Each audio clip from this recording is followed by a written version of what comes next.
Beer è un prodotto esclusivo Azienda Agricola Pancera, il buon seme, i buoni frutti.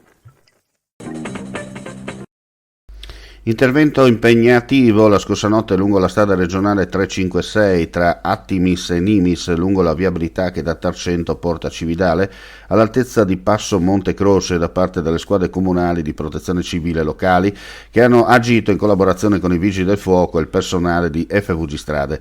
A causa del forte maltempo, piogge anche grandine, una pianta di faggio di grandi dimensioni è rovinata al suolo lungo la strada e ha richiesto l'intervento dei volontari e dei pompieri. L'arteria è stata chiusa al transito. Durante le operazioni di messa in sicurezza una seconda pianta è finita per 3/4 con il fusto sulla carreggiata. Entrambe sono state tagliate e rimosse dalla sede stradale e il traffico è stato ripristinato poco prima delle 2:30 di questa mattina.